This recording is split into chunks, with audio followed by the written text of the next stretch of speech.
El levantamiento del 2 de mayo de 1808 es el nombre por el que se conocen los hechos acontecidos ese año en Madrid, producidos por la protesta popular ante la situación de incertidumbre política derivada tras el motín de Aranjuez. El motín de Aranjuez fue un levantamiento popular acontecido entre el 17 y el 18 de marzo de 1808 en Aranjuez, un suceso que tendría como consecuencia la destitución de Godoy y la abdicación del rey Carlos IV en su hijo Fernando VII. Se desencadenó debido a varias causas motivadas por la política de Manuel Godoy, secretario de Estado de Carlos IV. La guerra contra Inglaterra, entre 1796 y 1802, había producido graves problemas económicos a España, pues los ataques a las flotas indianas provocaron la falta de materia prima proveniente de América. El bloqueo de Cádiz permitió a los virreinatos americanos comerciar por su cuenta y supuso la pérdida de fuerzas navales que defendieran las costas españolas. Tras la derrota de Trafalgar, la oposición al gobierno recayó fundamentalmente en las clases bajas. A ello hay que sumarle el descontento de la nobleza, la impaciencia del príncipe de Asturias, el futuro Fernando VII, por reinar, la acción de los agentes de Napoleón, las intrigas de la corte, donde se iba creando un núcleo opositor en torno al príncipe de Asturias, formado por aristócratas recelosos del poder de Manuel Godoy y escandalizados por las relaciones de éste con la reina María Luisa de Parma, así como el temor del clero a las medidas desamortizadoras. En 1806, tras fracasar su intento de invasión de Gran Bretaña, Napoleón decreta el bloqueo continental, que prohibía el comercio de productos británicos en el continente europeo. Portugal, que era un tradicional aliado de Inglaterra, se niega a acatarlo, y Napoleón decide su invasión. Para ello, necesita transportar allí sus tropas terrestres. El 27 de octubre de 1807, Manuel Godoy, válido de Carlos IV, representado por su plenipotenciario, el consejero de Estado y Guerra Eugenio Izquierdo, firma con Gerard Duroc, representante de Napoleón, el Tratado de Fontainebleau, en el que se estipula la invasión militar conjunta franco-española de Portugal, aliada del Reino de Gran Bretaña e Irlanda, y se permitía para ello el paso de las tropas francesas por territorio español, siendo así el antecedente de la posterior invasión francesa de la península ibérica. La presencia de tropas francesas en España, sin embargo, siguió aumentando, y el pueblo comenzó a observarlas como algo amenazante, pues, en lugar de continuar transitando hacia Portugal, fueron ocupando, sin ningún respaldo del tratado, diversas localidades, tales como Burgos, Salamanca, Pamplona, San Sebastián, Barcelona o Figueras. El total de soldados franceses acantonados en España ascendía a unos 65.000, que controlaban no solo las comunicaciones con Portugal, sino también con Madrid, así como la frontera francesa. Esta ocupación amistosa, no obstante, terminó por alarmar al propio Godoy, y en marzo de 1808, temiéndose lo peor, indicó a la familia real que se retirase a la localidad de Aranjuez, para, en caso de necesidad, seguir camino hacia el sur, hacia Sevilla, después hacia Cádiz y finalmente embarcarse para América, como ya había hecho el príncipe regente de Portugal en el traslado de la corte portuguesa a Brasil.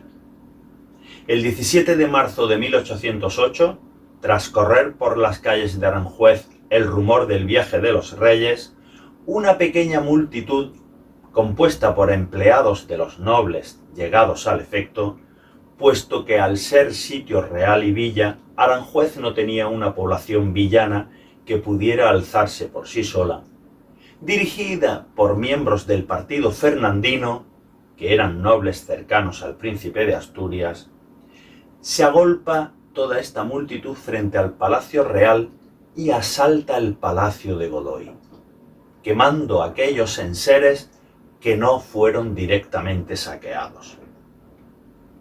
El palacio era realmente propiedad del rey, ya que Godoy se lo había vendido en 1803, pero este lo siguió habitando durante las jornadas de los reyes en Aranjuez.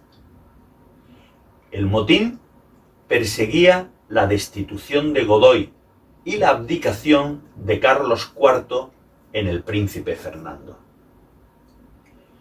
Su esposa, María Teresa de Borbón y Vallabriga, y su hija, Carlota Luisa, que también se encontraban en el palacio, fueron conducidas entre vítores al Palacio Real de Aranjuez, por conocer el pueblo la actitud desdeñosa de Godoy hacia aquella, humillada por sus públicas atenciones a su amante Josefa Tudó. El día 19 por la mañana, Godoy es encontrado escondido entre esteras de su palacio y trasladado hasta el cuartel de guardias de Corps, en medio de una lluvia de golpes. Y Carlos IV es forzado a abdicar a favor de su hijo, convirtiéndolo en Fernando VII. Al tener noticias Murat de lo acaecido en Aranjuez, aceleró su paso y el 23 de marzo entró en Madrid, siendo recibido por Fernando como aliado, confiando todavía en que Napoleón cumpliría el Tratado de Fontainebleau. El 10 de abril, el rey Fernando, deseoso de contar con el beneplácito de Napoleón, partió de Madrid con su comitiva y dispuso que en su ausencia rigiera el gobierno una Junta Suprema de Gobierno presidida por su tío el infante Antonio. Pero el poder efectivo quedó en manos de Murat, que redujo la Junta a mero títere, un simple espectador de los acontecimientos. Entretanto, Murat, tras haber salido Fernando VII de Madrid, presionó a la Junta de Gobierno para liberar a Godoy, llevarlo a Francia e influir así en el ánimo de los reyes padres. La excarcelación se llevó a cabo el 20 de abril, dado el temor de la Junta a la reacción de Murat, como del convencimiento que con ello beneficiaría la causa del rey Fernando con Napoleón. Godoy fue entregado a los franceses y llegó a Bayona el 26 de abril. Asimismo, Murat el día 16 declaró a la Junta que el emperador Napoleón no reconocía a otro rey que a Carlos IV y que iba a publicar una proclama de Carlos IV en la que indicaba que su abdicación había sido forzosa. No obstante, la Junta respondió que no se daría por enterada hasta que el propio Carlos se lo comunicara y pidió el secreto de dicha resolución. Enseguida Murat se puso de acuerdo con Carlos IV, quien desde el Escorial escribió a Napoleón poniéndose en sus manos, y a su hermano Antonio, presidente de la Junta, con la retractación de su abdicación y la confirmación de los miembros de la Junta Suprema tal y como la había constituido su hijo el rey Fernando VII. El 22 de abril, Carlos IV y su esposa emprendieron viaje a Bayona, a donde llegaron el 30 de abril, siendo recibidos y agasajados por Napoleón como los verdaderos reyes. De esta manera, tanto padre como hijo requerían de Napoleón ayuda y apoyo, y no cuestionaban su amistad. El primero para recuperar su trono y el segundo para legitimar su posesión. Y así emprendieron camino de Bayona. El 27 de abril, Murat solicitó supuestamente en nombre de Carlos IV la autorización para el traslado a Bayona de los dos hijos de este que quedaban en la ciudad, la reina de Etruria, María Luisa, y el infante Francisco de Paula. Aunque la Junta se negó en un principio, tras una reunión de urgencia en la noche del domingo 1 al lunes 2 de mayo, finalmente cedió.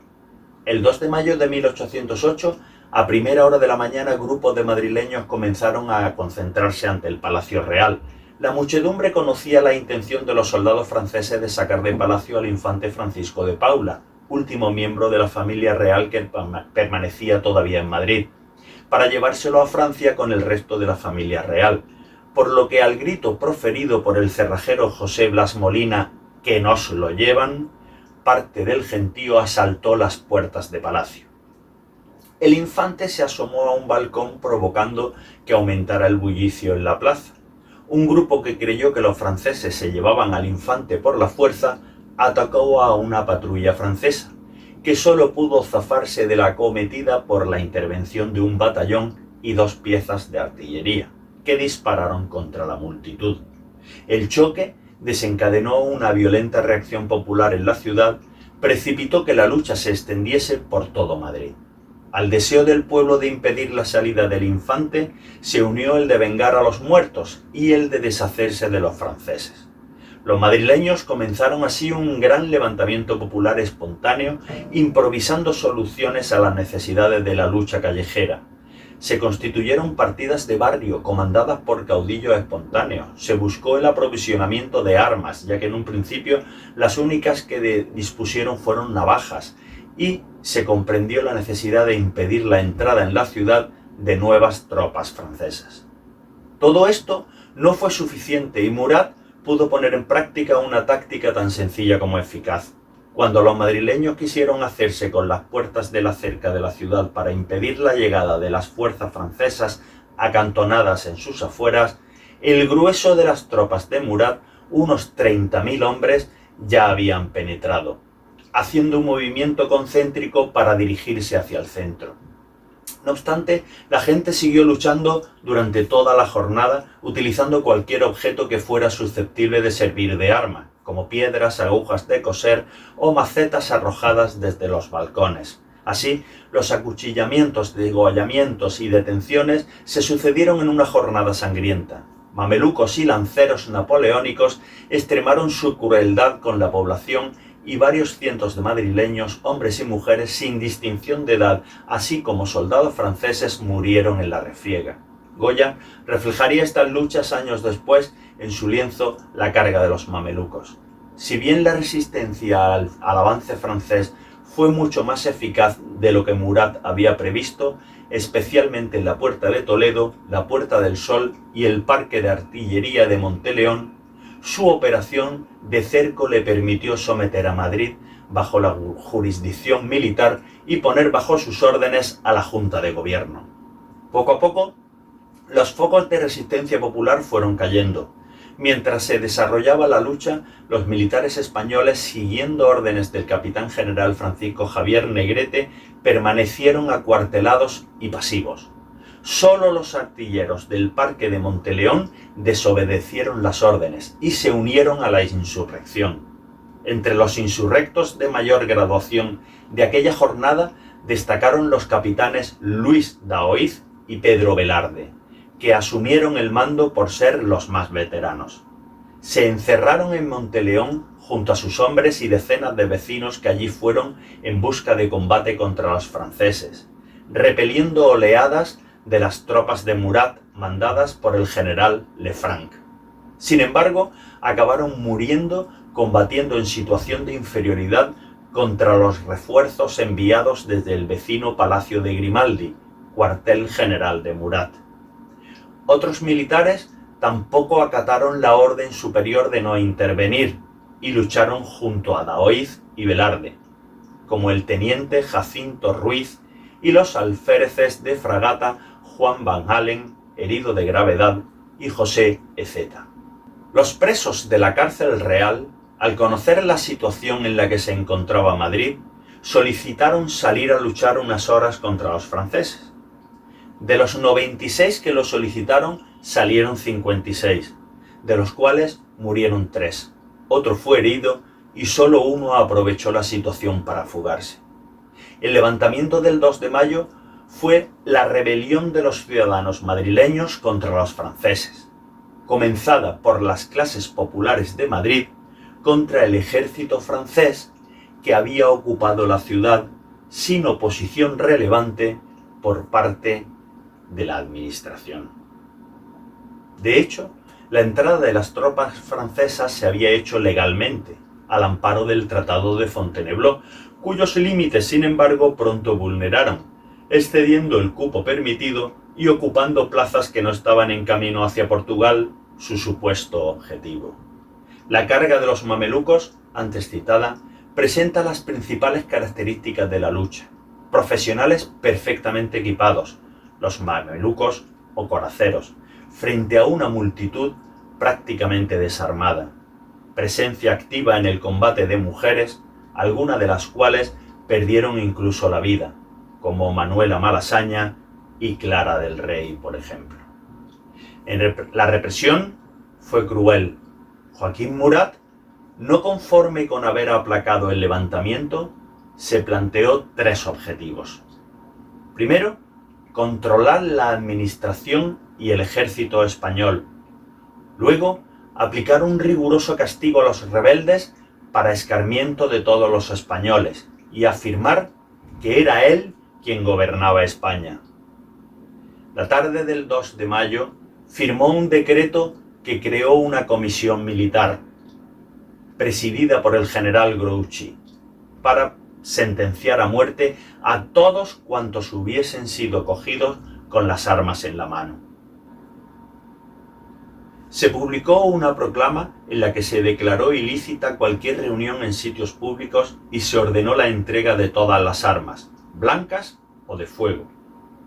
Militares españoles colaboraron con Grouchy en la comisión militar.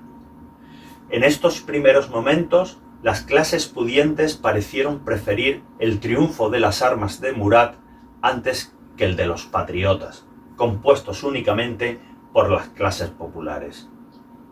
Esa noche comenzó en la capital una implacable persecución de presuntos sublevados. Cualquiera que llevase una navaja, común entre los artesanos madrileños, era arrestado y condenado a muerte sin previo juicio. Las ejecuciones se realizaron a las 4 de la mañana en Recoletos, Príncipe Pío, la Puerta del Sol, la Moncloa, el Paseo del Prado y la Puerta de Alcalá. Cerca de allí se encontraba la montaña del Príncipe Pío, actualmente conocida como Plaza de España. La vasta mayoría de los ejecutados eran condenados por una comisión militar que no les concedía derecho a defensa. Solo una 10ª parte de bajas eran de ellos militares. Murat pensaba haber acabado con los ímpetus revolucionarios de los españoles, habiéndoles infundido un miedo pavoroso y garantizando para sí mismo la corona de España. Sin embargo, la sangre derramada no hizo sino inflamar los ánimos de los españoles y dar la señal de comienzo de la lucha en toda España contra las tropas invasoras. El mismo 2 de mayo por la tarde, en la villa de Móstoles, ante las noticias horribles traídas por los fugitivos de la represión en la capital, un destacado político, Juan Pérez Villamil, secretario del Almirantazgo y fiscal del Supremo Consejo de Guerra, hizo firmar a los alcaldes del pueblo, Andrés Torrejón y Simón Hernández, un bando en el que se llamaba a todos los españoles a empuñar las armas contra el invasor, empezando por acudir al socorro de la capital. Dicho bando haría de un modo indirecto comenzar el levantamiento general, cuyos primeros movimientos, aunque posteriormente suspendidos, fueron los que promovieron el corregidor de Talavera de la Reina, Pedro Pérez de la Mula, y el alcalde mayor de Trujillo, Antonio Martín Rivas. Ambas autoridades prepararon alistamientos de voluntarios, con víveres y armas, y la movilización de tropas para acudir al auxilio de la capital. Hecho muy importante e influyente que prácticamente inicia la guerra de independencia española contra los franceses. Los acontecimientos del 2 de mayo suelen recibir homenajes todos los aniversarios de dicha fecha. Además, se celebra el Día de la Comunidad de Madrid. Tradicionalmente, los actos incluyen una ofrenda floral a los héroes en el cementerio de la Florida por parte de los máximos responsables políticos madrileños, un desfile militar en la Puerta del Sol con la colocación de una corona de flores a las placas de agradecimiento a los que lucharon aquel día de 1808 y la ceremonia de entrega de las medallas del 2 de mayo en la sede de la Presidencia de la Comunidad de Madrid. En la propia casa de Pedro Velarde, en la localidad cántabra de Muriedas, Todos los vecinos, junto con las autoridades del Ayuntamiento y del Gobierno Regional de Cantabria, celebran una misa en su memoria y se hace una ofrenda floral. Del mismo modo, en Sevilla, cuna de Daoiz, un destacamento de artillería rinde honores ante su estatua, que preside la céntrica plaza del 2 de mayo. Finalizados los enfrentamientos entre los patriotas madrileños y los soldados franceses, varios cientos de detenidos serían fusilados en la madrugada del día 3. 42 de ellos fueron elegidos por sorteo y uno directamente por Murat, y tras ser torturados e injuriados, conducidos hasta la montaña del Príncipe Pío, donde a las 4 de la mañana fueron fusilados y dejados en una hoya que cavaron sus verdugos. Allí permanecieron insepultos hasta que 9 días después y secretamente los hermanos de la Congregación de la Buena Dicha rescataron los cuerpos y los enterraron en el pequeño cementerio de la Florida. El cementerio de la Florida se halla situado en la zona suroeste del Parque del Oeste, en la calle de Francisco y Jacinto Alcántara, junto a la Escuela de Cerámica de Madrid, a poca distancia de la ermita de San Antonio de la Florida, y en él, en una fosa común, están enterrados los restos de las 43 víctimas fusiladas en la madrugada del 3 de mayo de 1808 por los soldados del general francés Joaquín Murat, a los pies de la montaña del Príncipe Pío. El cementerio es un recinto modesto y de reducidas dimensiones, rodeado por un muro de mampostería en aparejo toledano. En el interior se hallan los restos de los fusilados, en 2 cajones de plomo y zinc situados en una cripta bajo una pequeña capilla, 2 hileras de cipreses, una columna conmemorativa y 3 lápidas que recuerdan los fusilamientos. Una de estas es una reproducción en azulejos inaugurada en 1982 del cuadro El 3 de mayo de Goya. De los 43, solo se conocía con seguridad el nombre de 19 hasta que en 2008 fueron identificados otros 10 más por el historiador Luis Miguel Aparici. Todos ellos figuran en una nueva lápida inaugurada en este año. Sus nombres, más algunos datos que se sabe sobre ellos, gracias a una lista elaborada en 1816 y a las reclamaciones que sus familiares hicieron para cobrar una pensión, son: Manuel Antolín Ferrer, natural del Buen Retiro, 21 años, el más joven de los fusilados. Su hermano Santos era jardinero del Real Sitio de la Florida. Francisco Gallego y Dávila, presbítero y natural de Valdemoro, sacristán segundo del convento de la Encarnación, ejecutado por orden directa de Murat. Detenido tras hallársele una espada. Es el único identificado en el cuadro de Goya. Corresponde al fraile con tonsura y hábito gris. Domingo Braña y Calvín, mozo de tabaco en la Real Aduana de Madrid, casado y con 2 hijos. Defendió el hospital de la corte y fue detenido al hallar un sable en su poder. Bernardo Morales, maestro cerrajero. Francisco Escobar y Molina, maestro de coches. Rafael Canedo, natural de Camponayara, el Bierzo, y que se enfrentó en la Puerta del Sol a los mamelucos navaja en mano. Antonio Macías Gamazo, de 66 años, el mayor de los fusilados, natural de Pedrosa del Rey, viudo, residía en el número 12, piso segundo, de la calle de Toledo, esquina a la del Burro. Antonio Zambrano y Zambrano, natural de La Vecilla, provincia de León, vivía en la calle San José, en el número 6. Domingo Méndez, José Amador, Fernando Madrid, oficial de carpintería, José Reyes Magro, Antonio Méndez Villamil y Manuel Rubio. Estos 7 últimos eran albañiles que trabajaban en la restauración de la iglesia de Santiago y que se enfrentaron como una milicia organizada a un batallón de soldados polacos que entraron en el templo, arrojándoles ladrillos y piedras hasta que fueron capturados. 2 de ellos murieron allí mismo y los demás fueron posteriormente fusilados. Martín de Ruiz Cavado, de unos 30 años, natural de la provincia de Santander y de profesión cantero en el Real Sitio de la Florida. Francisco Sánchez Navarro, escribano real. José de Lanet y Riesgo, recién licenciado del ejército, casado y con un hijo de 8 años que era dueño de una mercería, o según otras fuentes, de una tienda de aceites y vinagres en la plaza de Santo Domingo. Luchó en la calle de la Inquisición, donde le hicieron prisionero. Manuel García, soldado miembro de los Voluntarios del Estado, que había participado en la defensa del Parque de Artillería de Monteleón a las órdenes del teniente don Jacinto Ruiz. Fue el único de entre los 43 fusilados que era militar. Anselmo Ramírez de Arellano y Díez de Belmonte, natural de Daimiel, empleado del resguardo de la Real Hacienda. Su mujer estaba embarazada de su tercer hijo.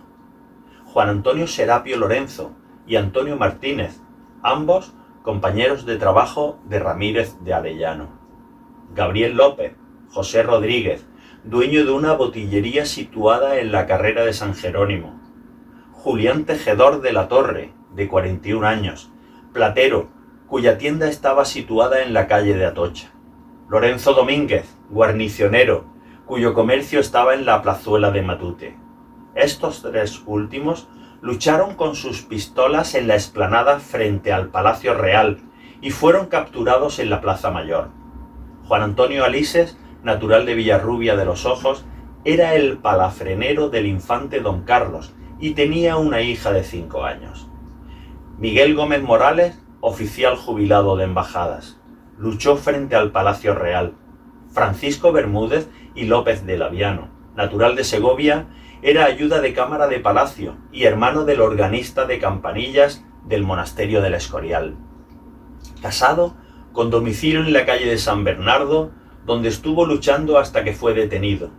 Juan Antonio Martínez del Álamo, aunque no está totalmente identificado, existe documentación que permitiría incluirlo entre las víctimas.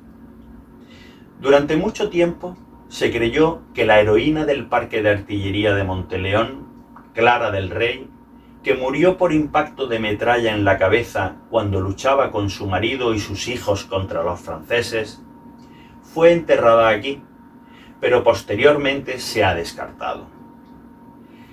Desde 2002, una placa en el número 61 de la calle que lleva su nombre le rinde homenaje.